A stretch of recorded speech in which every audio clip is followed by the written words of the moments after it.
Em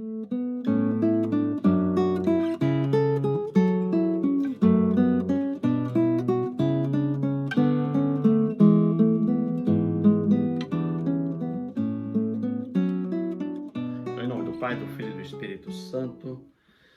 Pai nosso que está no céu, santificado seja o vosso nome, venha a nós o vosso reino, seja feita a vossa vontade, assim na terra como no céu. O pão nosso de cada dia nos dai hoje. Perdoai-nos nossas ofensas, assim como nós perdoamos a quem nos tem ofendido. Não nos deixeis cair em tentação, mas livrai-nos do mal. Amém. Em nome do Pai, do Filho e do Espírito Santo. Então, pessoal, dando continuidade às nossas lives, né? Nós estamos fazendo as lives semanais de acordo com os textos que a gente propõe para leitura durante a semana no nosso projeto de ler a Bíblia toda no espaço de 2 anos. Então, as leituras da semana passada são as leituras de Êxodo, capítulo 24 a capítulo 40. Nesse caso, a gente ultrapassou um pouco a ideia de 12 capítulos semanais, né? Nós fechamos 15 capítulos. Isso vai acontecer algumas vezes, porque nem sempre os 12 capítulos fecham um tema. Às vezes o tema é fechado com 10 capítulos e a leitura de 12 poderia deixar 2 aí perdidos, ou então temos de ler um pouco mais. Mas, enfim, nós vamos nos adaptando ao longo do tempo. Bom, vamos nos situar. Nós estamos com o povo de Israel que sai do Egito para a terra de Canaã. Então, esse povo sai sob a liderança de Moisés e, obviamente, eles têm de fazer uma caminhada pelo deserto. Mas o caminho, tem uma questão curiosa, que se você examinar no mapa a posição do Egito, aquela região do delta do Nilo, e a posição da terra de Canaã, onde hoje é Israel, você percebe que a caminhada não seria tão longa. Aquela caminhada poderia ser feita em meses, no espaço de meses, já que as pessoas caminhavam a pé, tinham de parar, tinham de dormir, né? Mas o que acontece é que Deus faz Moisés fazer um grande desvio para descer pela península do Sinai e ir até o lugar, né, o Monte Sinai. Por quê? Porque nas tradições antigas, isso acontece com Israel, acontece com outros povos antigos, os chamados lugares altos, né? Aqueles lugares elevados, a montanha, ela é sempre uma coisa simbólica da presença de Deus. Né? Por quê? Porque a montanha, você olha até hoje, a montanha ela se apresenta como uma coisa imponente, não é?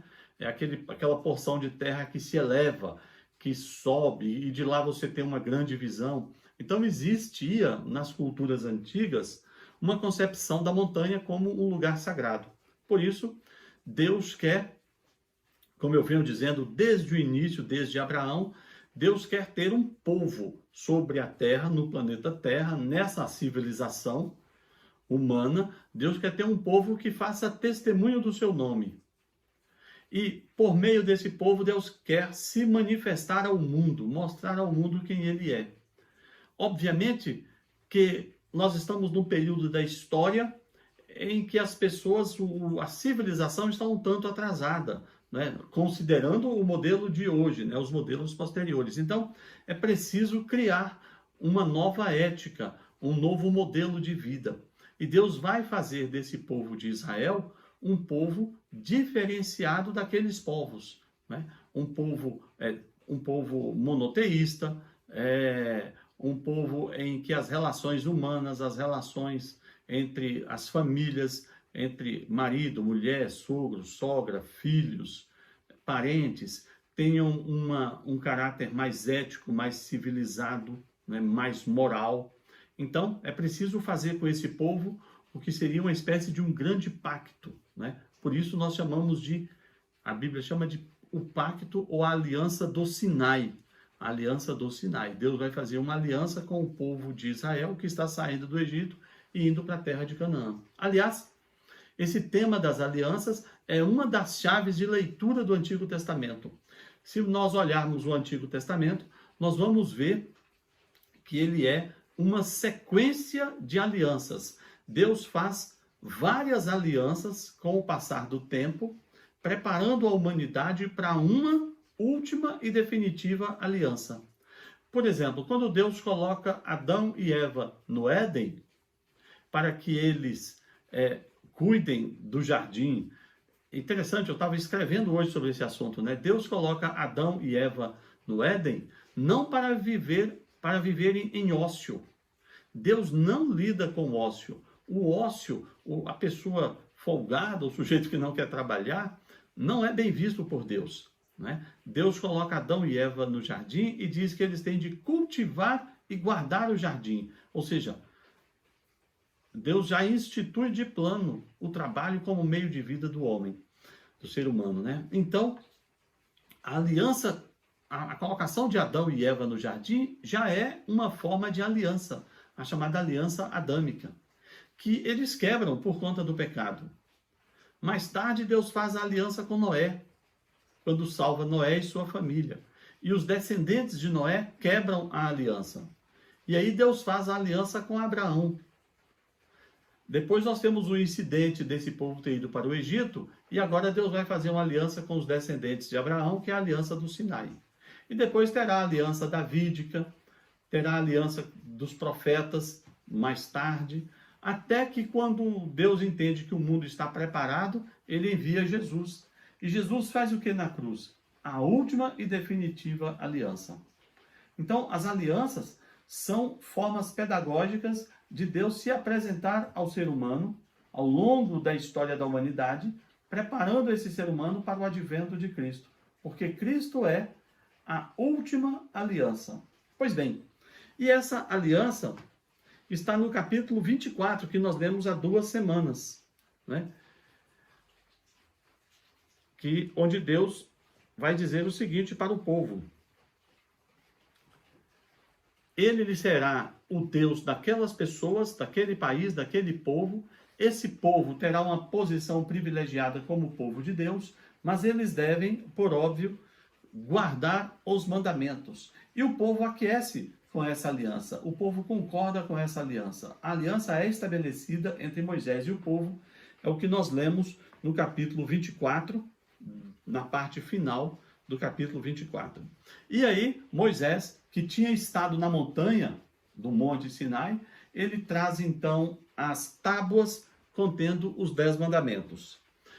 Nós lemos isso semana passada, não é? Os 10 mandamentos seriam, assim, a legislação básica, né? Seria a legislação básica para formar um povo diferenciado, um povo santo. E aos 10 mandamentos seguiu-se uma outra legislação, uma legislação complementar, né? De ordem moral, de ordem econômica, de ordem social. Pois bem, e agora nós teremos uma parte que é muito curiosa. Algumas pessoas acharam uma leitura um tanto cansativa, que é a parte que vai do capítulo 25 até o capítulo 31.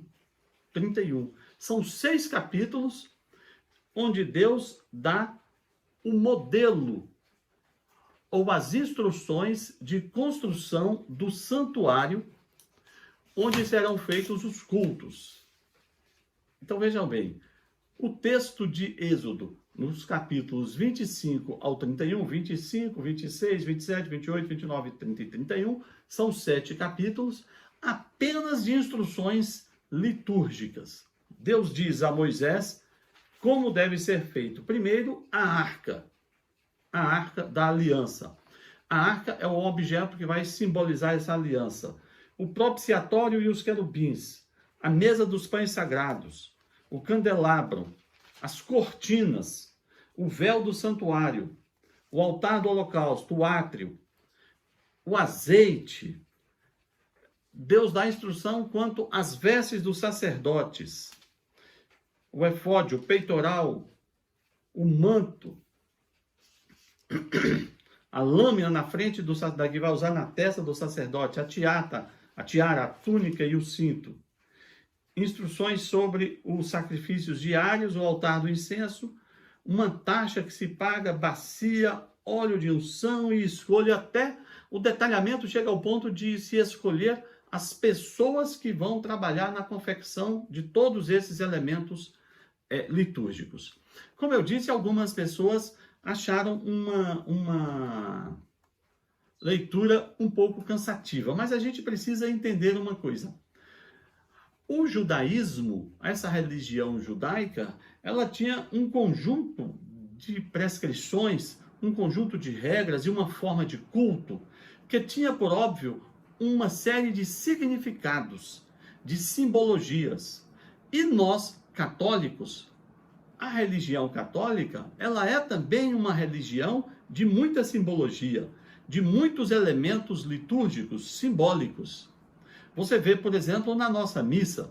Você olha a missa, você tem as vestes do padre, você tem o altar, você tem os vasos sagrados, você tem as posições, os gestos e os atos da missa, todos eles prescritos pela Igreja Católica e que nós devemos cumprir na celebração da missa.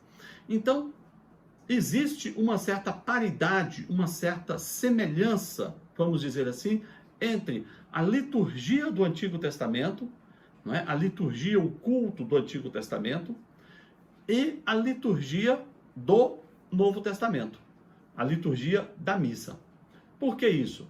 Até porque no culto do Antigo Testamento, quando o sacerdote levava um cordeiro ou um outro animal a ser imolado para esse animal receber a culpa dos pecados do ser humano e ser imolado, ser morto, e aí esse ser humano ser perdoado, este ato do sacerdote no Antigo Testamento prenunciava o quê? Cristo como um cordeiro de Deus, o cordeiro definitivo que vai ser imolado para nos perdoar os pecados. Né? Então a relação entre essa liturgia do Velho Testamento e a liturgia da missa é muito grande. Então não é uma perda de tempo e nem deve ser cansativo, embora na prática, né, a gente precisa ter um pouco de paciência para essa leitura, porque estão profundamente ligados o sacrifício do Antigo Testamento com o sacrifício de Cristo. E aí temos uma grande diferença, que é o seguinte: o sacrifício do Antigo Testamento, ele se repetia com uma frequência determinada pela lei. Nós veremos isso na leitura do livro de Levítico. Né? No livro de Levítico, Deus vai dar instruções muito detalhadas quanto ao culto do Antigo Testamento.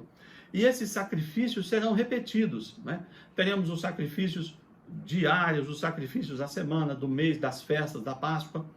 Enquanto o sacrifício de Cristo, que é um cordeiro, que é o Cordeiro de Deus que vai tirar o pecado do mundo, ele é feito uma única vez. Enquanto no Antigo Testamento, os sacrifícios dos animais que prenunciavam o sacrifício de Cristo é repetido com uma frequência de acordo com o que vai ser estabelecido na lei por Moisés. Então, a leitura pode parecer cansativa, mas ela é necessária porque nós temos essa relação muito íntima. Existe um teólogo americano chamado Scott Hahn, que era um pastor presbiteriano, que em 1986, depois de estudar muito, ele era um doutor em Bíblia, é um grande biblista até hoje, o Scott Hahn, pastor presbiteriano, vinha estudando a Bíblia e ele se deteve nessa leitura do culto do Antigo Testamento. Observe que interessante, isso me veio à mente agora. Né? Ele se deteve nessa leitura do culto do Antigo Testamento.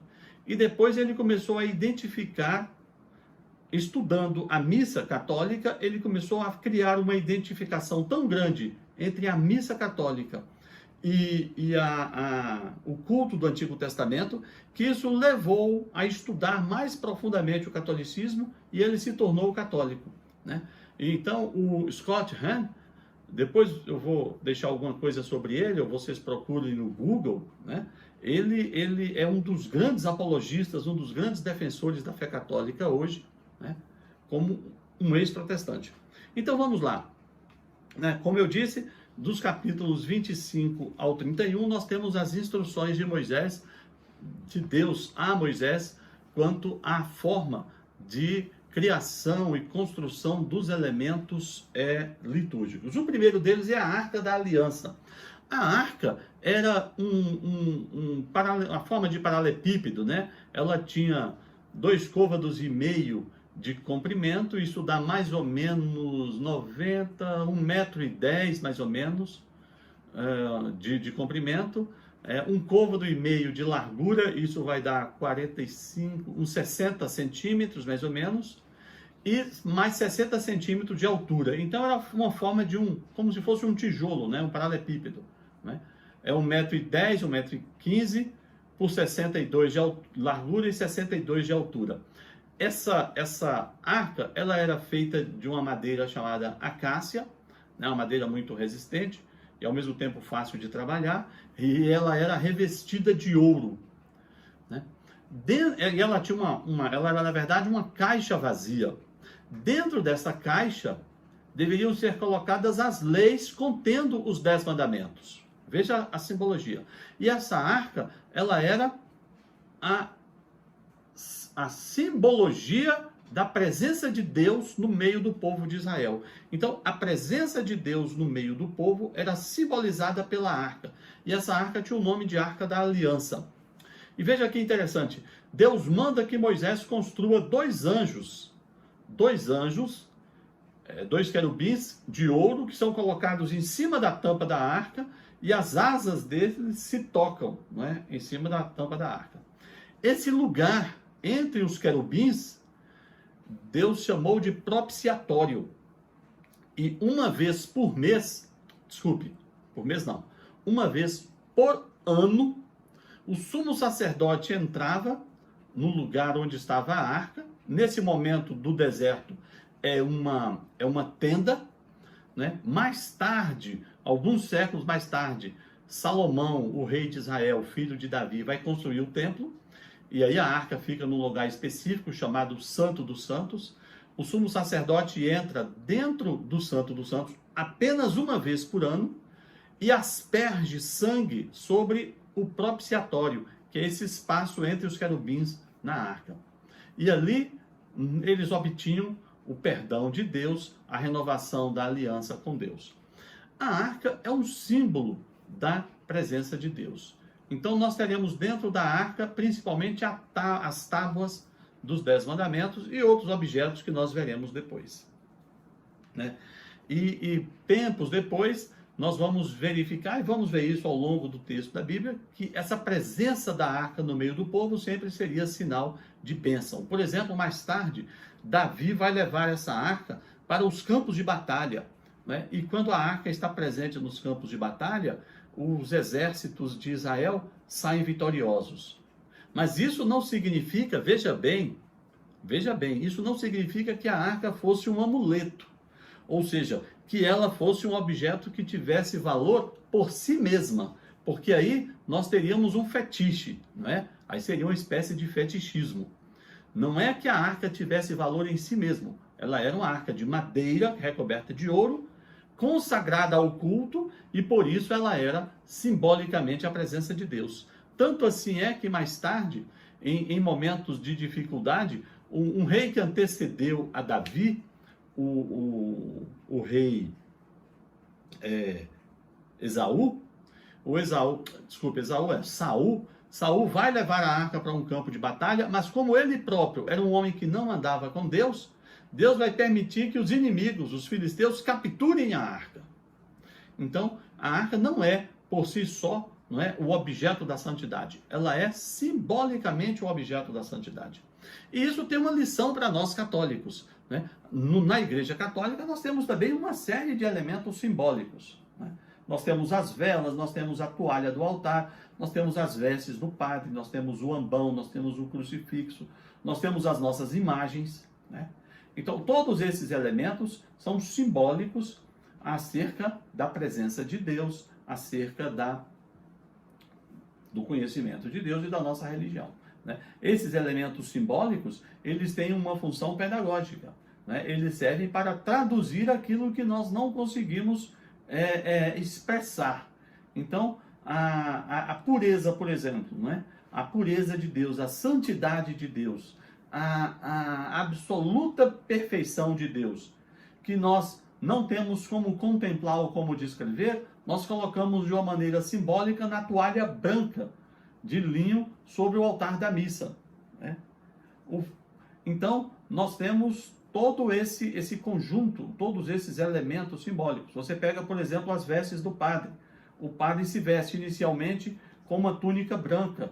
Por quê? Porque todos os batizados estão perdoados dos seus pecados, né? Até o momento do batismo. E quando confessam, estão sempre perdoados de todos os seus pecados. Então, a ideia do batismo que nos purifica está simbolizada no padre por meio da túnica branca. Depois o padre coloca um símbolo, que é aquele cordão na cintura, simbolizando a pureza, a castidade, o compromisso. Depois ele coloca a estola, que é aquela faixa ao longo do pescoço, simbolizando a unção que ele recebeu para administrar a liturgia. E por fim, o padre se veste com a casula. A casula é aquela veste mais externa que nós vimos, que normalmente é usada na cor litúrgica do dia, né? Nós estamos no tempo comum, a cor litúrgica é verde, então ela simboliza a veste real de Cristo, Rei do Universo, né? Porque o padre age ali in persona Christi. Então, você vê que a simbologia é muito forte também na missa católica. Agora, só um detalhe importante. O ponto alto da missa, a missa gira em torno da Eucaristia. Aliás, a própria missa pode ser chamada de Eucaristia. E aí é preciso lembrar, na consagração eucarística, as espécies consagradas de pão e vinho, elas não são símbolos do corpo e sangue de Cristo. Não, aí não há simbologia. Aí há presença real. Todos os elementos ali são simbólicos, mas não as espécies consagradas. As espécies consagradas na missa são presença real. É Cristo em seu corpo e alma, sangue e divindade. Isso é um ponto sobre o qual a Igreja Católica não abre mão. E nós não podemos diminuir o entendimento de que estamos diante de Deus Todo-Poderoso no momento da missa. Tá certo? Pois bem, e aí segue-se, né? Nós temos o propiciatório dos querubins, nós temos o candelabro, assim como nós temos na igreja as velas que acendemos durante a missa. Moisés pega aqui as instruções acerca dos pães sagrados. Aqui já é um prenúncio do pão que será consagrado na liturgia.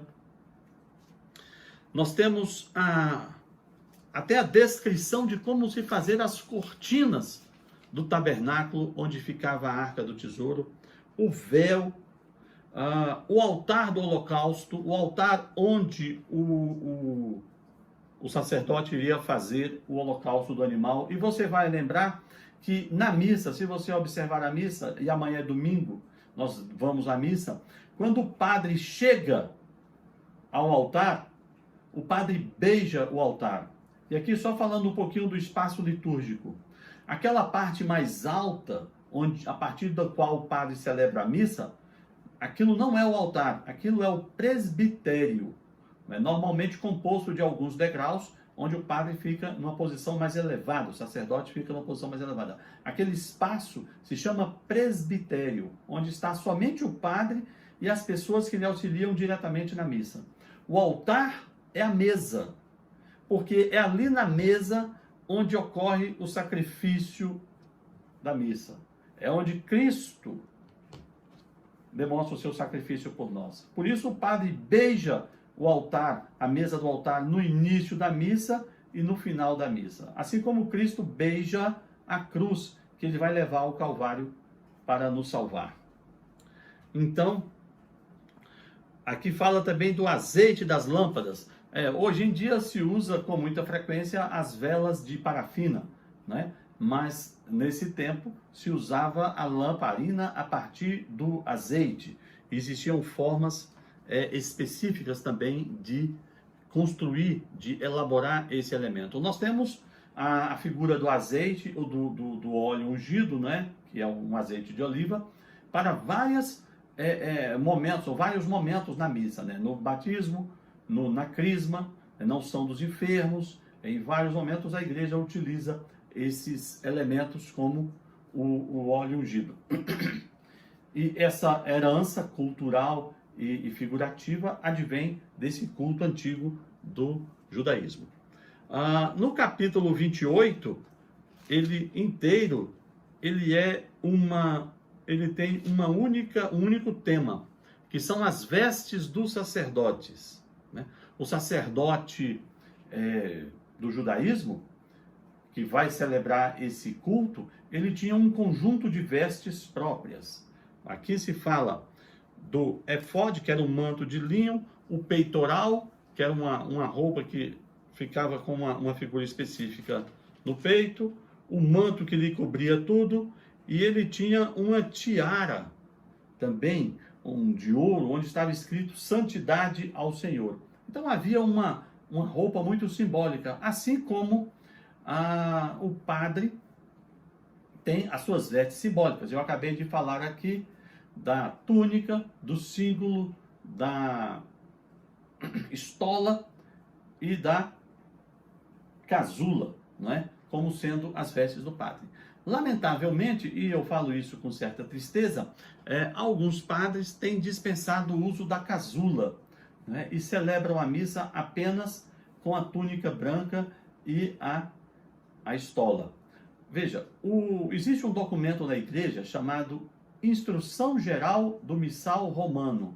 Nesse documento existe regras. Esse documento, ele praticamente define as regras de celebração da missa. E ele tem como norma a ideia de que o padre tem de se vestir, inclusive, com a casula, podendo celebrar sem casula em casos especiais lá. Então, é lamentável que alguns padres prefiram não usar a casula, né? Quando a casula expressa a grandeza de Deus, a casula expressa a majestade de Cristo e não deveria ser dispensada. Então, nós temos essa paridade. No capítulo 29, nós temos um tema específico que é a consagração dos sacerdotes. Moisés, então, recebe instrução de Deus de como ele deve fazer a consagração dos sacerdotes. Ou seja, em Israel, não era qualquer pessoa que poderia sair por ali fazendo sacrifícios. Primeiro, tinham de ser homens da tribo de Levi, porque o próprio Moisés e Arão, seu irmão, eram da tribo de Levi. Então, essa tribo ficou sendo, dentre as 12 tribos, ficou sendo a tribo encarregada de realizar a parte litúrgica da religião judaica.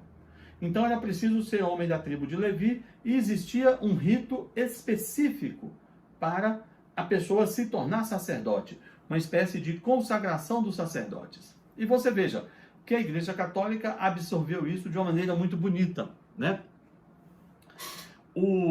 Nós temos o sacramento da ordem na Igreja Católica, que é o sacramento por meio do qual as pessoas são investidas na ordem sagrada para o serviço de Deus, para o serviço da igreja. Na Igreja Católica nós temos os 3 graus da ordem, que é a ordem diaconal, partindo do inferior para o superior, né? A ordem diaconal, a ordem do diaconado, onde a pessoa, uma vez ordenada, recebe o grau de diácono.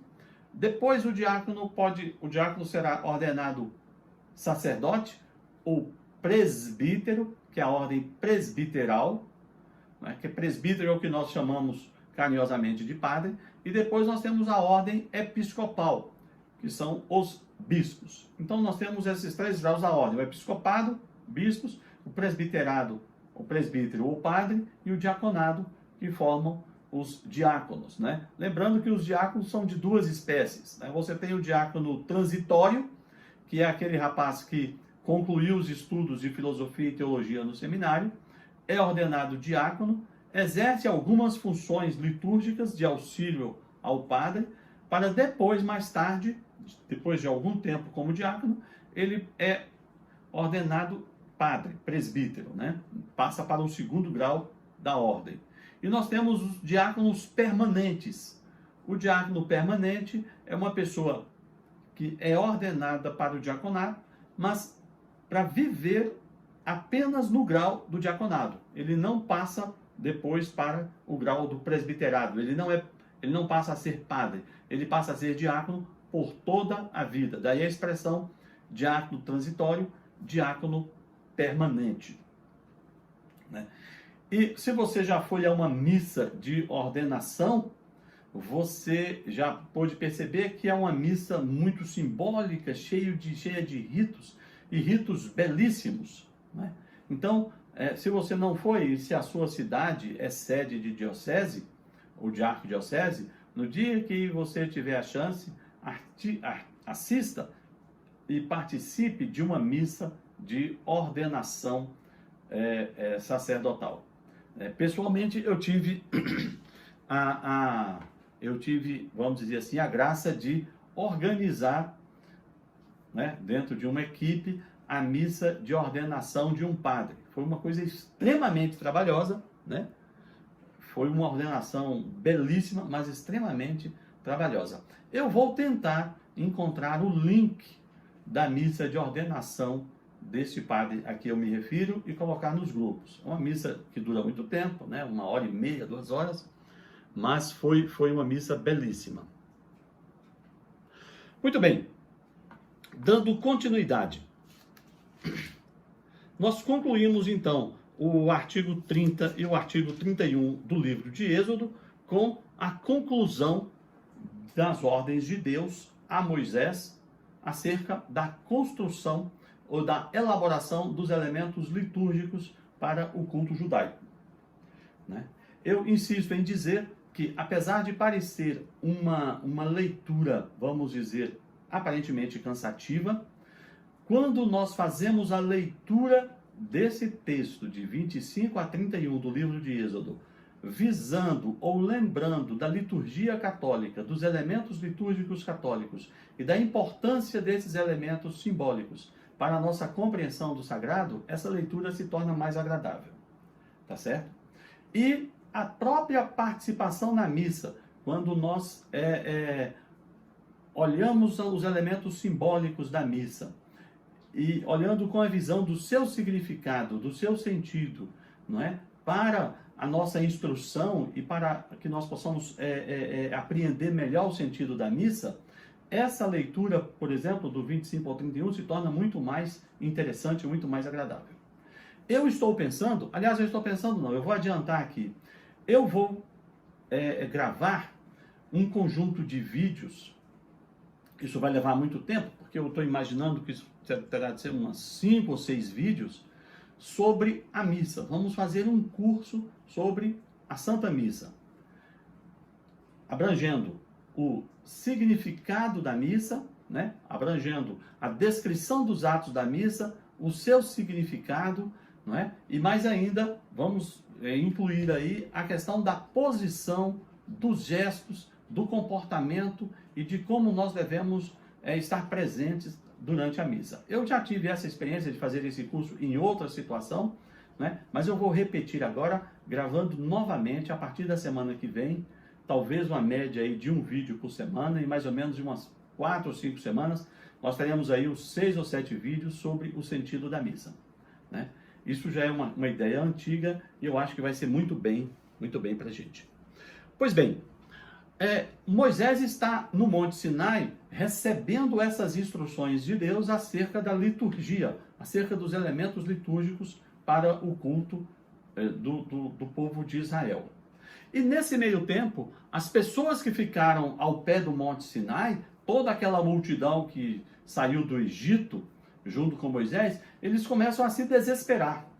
Moisés está lá há muito tempo e nós estamos aqui. E aí, você teve ao longo dessa caminhada no deserto, gente que fazia oposição a Moisés. Veja só, gente que fazia oposição a Moisés, gente que questionava a liderança de Moisés.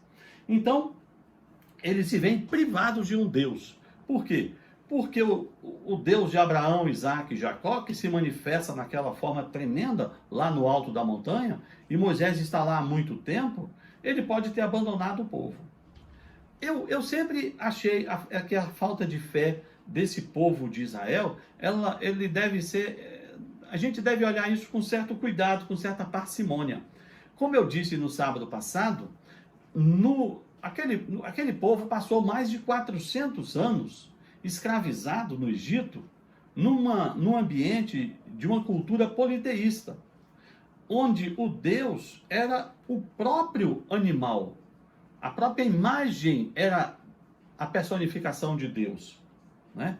E lembra que eu comentei na semana passada, para a gente não confundir a idolatria egípcia, lembra bem, com a nossa veneração de imagens.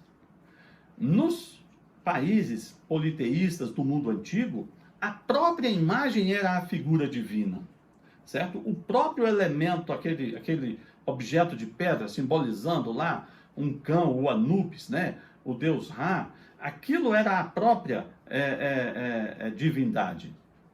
Nós não temos essa figura, esse modelo na Igreja Católica, pelo amor de Deus. Quando a gente olha para um crucifixo, nós estamos vendo uma imagem de Jesus Cristo, um ícone. É como eu disse, uma fotografia de um parente querido antigo, né? Que já se foi. Eu olho para o crucifixo e ele me leva a pensar em Cristo, que morreu na cruz. É claro que eu trato aquele objeto com devoção, com cuidado, com carinho, com respeito, porque aquele objeto me remete à pessoa de Cristo, mas ele não é em si Jesus Cristo. E essa é a forma do pagão, do idólatra ver. Ele vê o objeto como a própria divindade. E o povo queria um objeto. E aí eles pedem a Arão, e Arão junta as doações de ouro, e eles constroem aquele famoso bezerro de ouro, né? Os egípcios tinham muito essa coisa de divinizar imagens em forma de animais, né? Então, eles começam a fazer um culto àquele bezerro de ouro. O próprio Deus, onisciente, sabedor de todas as coisas, fala com Moisés: olha, Moisés, o povo lá embaixo se corrompeu. Desça, porque o povo se corrompeu. Então Moisés desce com as tábuas dos 10 mandamentos e vê o povo adorando o bezerro de ouro, né? Então você imagina a situação. Moisés fica, então, obviamente, numa ira extremamente violenta, né? Moisés tem um acesso de ira contra o povo, e ele quebra as pedras dos 10 mandamentos. Quebra a pedra dos 10 mandamentos, ele destrói o bezerro de ouro, e o texto bíblico diz que ele chega a moer o bezerro de ouro, talvez num processo de lixamento, né? Até que ele se torne um pó, e ele mistura aquilo na água e faz o povo beber, numa forma de castigo físico. Mas enfim, Moisés dá uma bronca generalizada no povo, e aí o que acontece? Ele chega a dizer o seguinte: vocês romperam a aliança do Sinai. Deus tinha acabado de fechar a aliança com vocês e vocês romperam a aliança, né? Nesse momento, existe aí um diálogo entre Deus e Moisés que é de uma beleza fora do comum, né? E eu espero que vocês, quando fizeram a leitura, tenham atentado para isso. É claro que a gente tem de entender isso aqui, gente, da seguinte maneira: muitas vezes o autor bíblico, ele, para trazer a compreensão do sagrado para nós, ele descreve Deus, descreve a pessoa de Deus com características humanas. Isso para tornar a nossa compreensão, que é imperfeita, mais aprimorada. Então ele fala às vezes: Deus ficou irado, Deus se arrependeu, Deus lembrou. Ora, Deus não fica irado, nem Deus se arrepende, nem Deus se lembra. Deus é pleno, é absoluto, né? Então toda a perfeição está em Deus. Ele não tem variação de humor, ele não tem variação de personalidade, variação de conhecimento. Deus é tudo, pleno, né? Então Deus sabe todas as coisas. Então não existe a possibilidade de variação em Deus. Mas o autor sagrado coloca essa linguagem para que nós possamos compreender melhor, de uma maneira mais humana, né? Então tem esse momento em que, nessa linguagem que a gente chama de antropomórfica, ou seja, na forma do antropos, na forma do homem, Deus diz a Moisés: Moisés, eu vou fazer o seguinte, como esse povo é muito mau, eu vou destruí-los, eu vou dizimar esse povo, tá certo? E aí eu vou fazer a partir de você uma nova aliança e constituir um novo povo e levar para a terra de Canaã. Está entendendo? Deus tinha feito esse pacto com Abraão. Abraão, eu vou pegar a tua descendência, levar para a terra de Canaã e eles serão meu povo. Quando chega nesse momento, Deus está lá, né?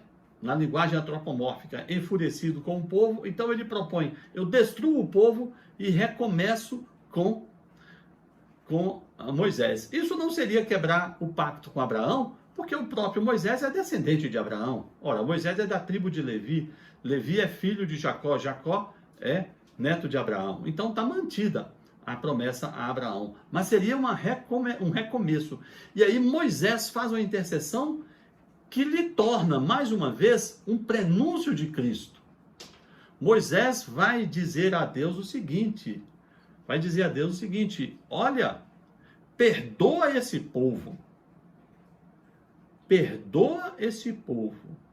ou então, risca o meu nome do livro que tens escrito. Isso é uma coisa belíssima, porque Moisés parte da ideia de que Deus tem lá o livro da vida, um livro onde estão escritos os nomes daqueles que são amigos de Deus, daqueles que vão um dia viver a eternidade ao lado de Deus.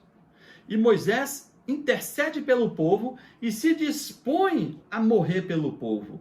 Então, perdoa este povo, senão risca o meu nome do livro que tens escrito. Ou seja, o Moisés se coloca aí no lugar de alguém que se doa, que está disposto a morrer, a se sacrificar pelo seu povo, pelo povo que ele está conduzindo. Essa grande liderança, isso é resultado de um amor, de uma abnegação e de uma doação completa, não é, ao povo e a Deus. Então, o próprio Deus, né, nessa linguagem que eu estou dizendo, antropomórfica, ele vê essa grandeza e essa sinceridade de Moisés, então ele perdoa o povo, Alzenira, bem-vinda, e ele então dá continuidade, e aí é reconstituída a aliança. Aí nós temos no capítulo 34 a renovação da aliança do Sinai.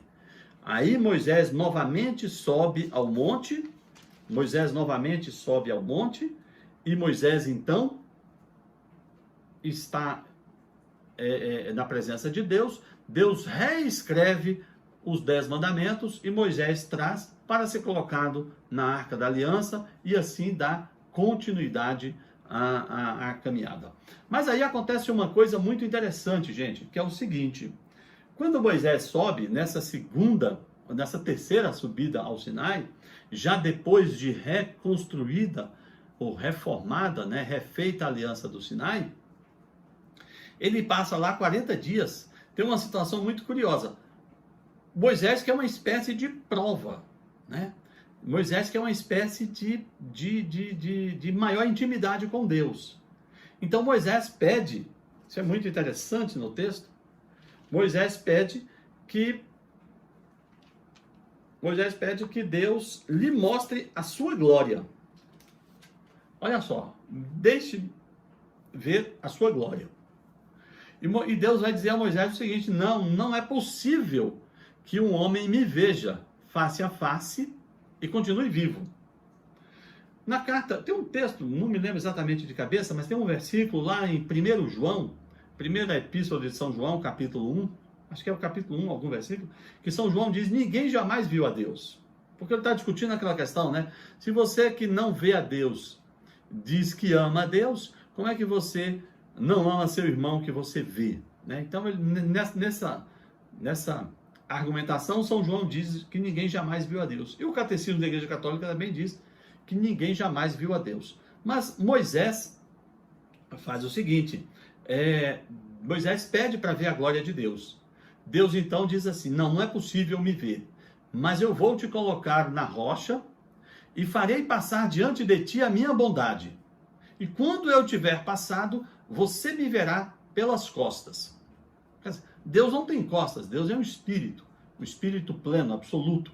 Né? Mas, como eu disse, é a linguagem antropomórfica. Deus se mostrou, assim vamos dizer, Deus fez uma pequena amostra da sua glória para Moisés. Não se mostrou, Moisés não viu a face de Deus, né? Mas apenas, vamos dizer, Deus deu uma canjinha para Moisés, né? Mostrou uma parte da sua glória. Então, quando Moisés desce, depois desses 40 dias do monte, né, já refeita a aliança do Sinai, o texto bíblico diz que o rosto de Moisés resplandecia, brilhava, né? O próprio rosto brilhava, porque ele teve uma visão da glória de Deus, não da pessoa, né? Mas ele teve lá uma espécie de, né, uma gotinha lá da glória de Deus, e isso refletiu no seu rosto brilhando. Simbolicamente, o que isso quer nos dizer? Isso quer nos dizer que a pessoa que vive na presença de Deus, ele tem um brilho, né? Mas não é um brilho visível, no sentido de você andar na rua e seu rosto está brilhando, né? Sei lá, como se você tivesse usado uma maquiagem. Não é esse brilho no sentido visível, mas é o brilho de um coração puro, de uma caridade, não é? De uma pureza, que se reflete nesses atributos que São Paulo vai se referir como frutos do Espírito Santo: bondade, temperança, mansidão, né? Uma forma de ser mais elegante, uma forma de ser mais amável, né? Então, ou seja, as virtudes católicas são a forma que nós temos de, ou a forma como nós manifestamos esse brilho, né, no nosso rosto, na nossa pessoa, em razão de vivermos na presença de Deus. Ou seja, quanto mais eu vivo na presença de Deus, no sentido de ter uma vida de sacramentos, né, de presença na missa, de confissão, de comunhão, o que isso vai promover? Isso vai promover os frutos do Espírito Santo, vai promover as virtudes católicas, e essa é a forma de você ser, vamos dizer assim, de você brilhar, né, na presença, em razão da presença de Deus, como Moisés brilhou quando desceu do Sinai. Bom, e aí nós chegamos no capítulo 35. E aí, do capítulo 35, caros, do capítulo 35 até o capítulo 39 e 40, terminando o livro de Êxodo, o que nós temos é a construção daqueles instrumentos litúrgicos que Moisés tinha recebido instruções no início desse texto. Então, só para compreender melhor, do capítulo 25 ao 31, Deus passa a Moisés as instruções acerca da construção dos elementos da liturgia e do culto israelita. E agora, do capítulo 34 ao capítulo 40, são mais 6 capítulos, onde nós temos a descrição da construção desses elementos, desses objetos litúrgicos. Então, o que nós temos de tirar aí é que as instruções que Deus passou a Moisés acerca da liturgia do culto israelita, né, a construção da arca, das bacias, das cortinas, do candelabro, do azeite, das vestes do sacerdote, todas essas instruções de como construir esses objetos foram cumpridas nos capítulos 35 a 40, ou seja, todas as instruções litúrgicas foram cumpridas ao pé da letra, né? Isso vai nos mostrar o quanto nós devemos ser ciosos, né? Sermos cuidadosos, sermos, vamos dizer, praticantes de uma boa liturgia na Igreja Católica, né? Eu espero que os senhores, que os nossos padres atentem para isso, rezemos por eles para que eles, né, sejam bons cumpridores da liturgia. Bem, e aí nós concluímos o capítulo 40, basicamente com essa construção dos elementos litúrgicos, não é? Ele é essa leitura dessa semana é uma leitura, assim, como eu disse, diferenciada, um pouco mais difícil de ser vista, mas você vê que mesmo numa leitura dessa nós conseguimos retirar vários ensinamentos, né? E sobre o bezerro de ouro, veja bem, eu gostaria de fazer um adendo, de fazer mais um comentário. Quando se fala da figura da idolatria, muitas vezes a idolatria não é quanto a um objeto específico de adoração, de cunho religioso. Tudo aquilo que ocupa o lugar de Deus na nossa vida, como elemento primordial, o centro da nossa existência, passa a ser um objeto de idolatria. Então veja só, o ídolo é aquilo que eu coloco no lugar de Deus. Deus é o centro da minha vida, ou Deus deve ser o centro da minha vida. Deus deve ser o centro da minha vida. Então qualquer coisa que ocupe o centro da minha vida, a maior parte das minhas preocupações, a maior parte das minhas atenções, a maior parte dos meus sentimentos, está ocupando o lugar de Deus. Portanto, está sendo um objeto de idolatria. Então existem vários objetos, situações ou prazeres na nossa vida que podem estar sendo verdadeiras idolatrias. Então, eu preciso saber pensar se o centro da minha vida, se o centro da minha existência são as coisas de Deus, né? Eu vi um padre essa semana na internet, é um padre muito conhecido na internet, tem sempre pequenos vídeos dele, e normalmente são partes, excertos de homilias muito boas, que é o padre José Augusto. E o padre José Augusto fazia o seguinte desafio, eu achei muito interessante, eu queria dividir isso com vocês.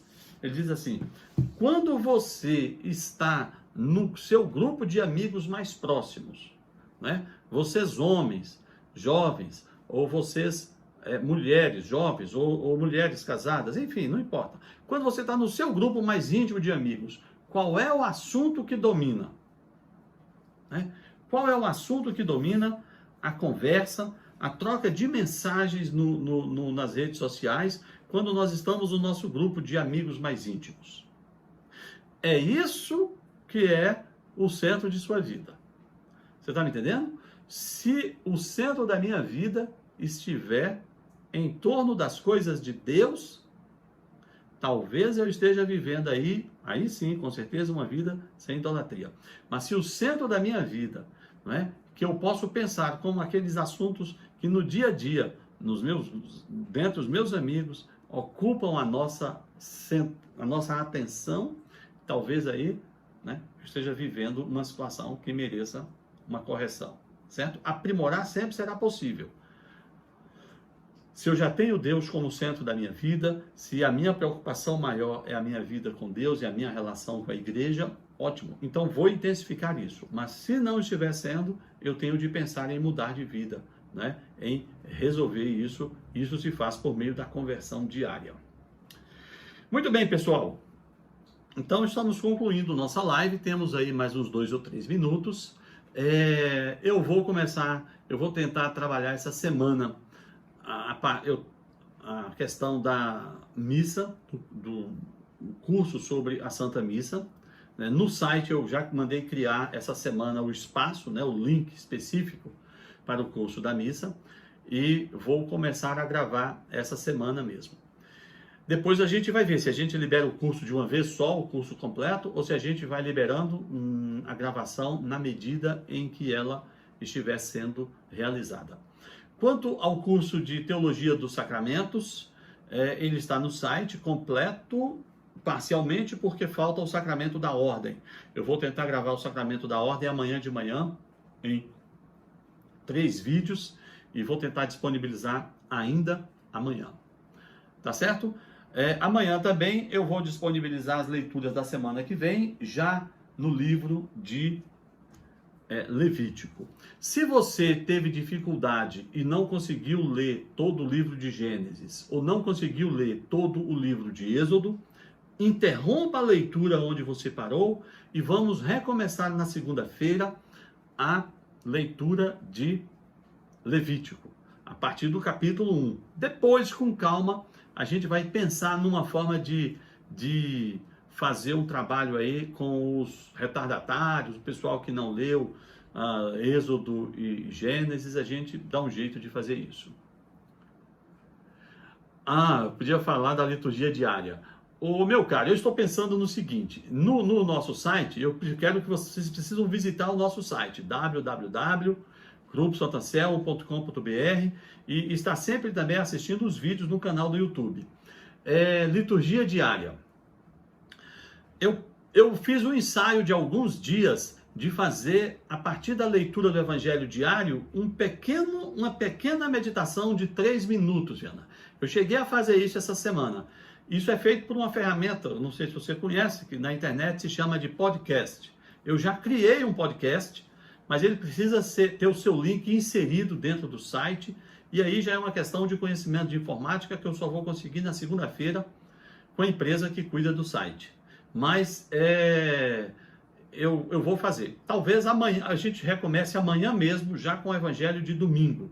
Então eu faço uma pequena meditação de 3 ou 4 minutos, né, somente de voz, para não gastar muito espaço, né, e aí a gente passa a ter também no nosso grupo um contato mais diário.